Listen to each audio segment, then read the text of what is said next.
তো ছিলেন আমাদের একেবারেই প্রতিবেশী। আর সবচেয়ে বড় ব্যাপার হচ্ছে আমাদের শ্রীপুর পৌরসভার মেয়র আলহাজ আনিসুর রহমান সর্বস্তরের সর্বশ্রেণী পেশার মানুষের ভালোবাসার একজন মানুষ ছিলেন। উনি পারিবারিকভাবে যতটা না ওনার পরিবারকে সময় দিতেন তার চেয়েও বেশি সময় দিতেন হইল এলাকার মানুষের জন্য। খুব প্রিয় মানুষ ছিলেন।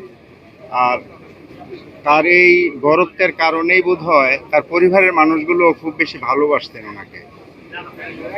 এই ভাইয়ের মৃত্যু সংবাদ শুনে আমাদের পীড়াদায়ক এবং কষ্টকর ব্যাপারটা হচ্ছে বোন এই সংবাদটি সহ্য করতে পারে নাই।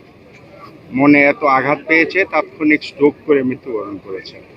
ইন্না লিল্লাহি ওয়া ইন্না ইলাইহি রাজিউন। আমরা এই শোক সন্তপ্ত পরিবারের প্রতি গভীর সমবেদনা জানাচ্ছি। ওনার স্ত্রী, সন্তান, অসংখ্য গুণগ্রাহী রেখে গেছেন উনি। সবাই যেন ভালোভাবে থাকতে পারে, আল্লাহ যেন তৌফিক দান করে, এবং মরহুম আলহাজ আনিসুর রহমান এবং ওনার বোন রাশিদা খাতুন দুজনকে আল্লাহ যেন বেহেশতের সর্বোচ্চ মাকাম জান্নাতুল ফেরদৌস দান করেন, এই দোয়া করছি আমরা।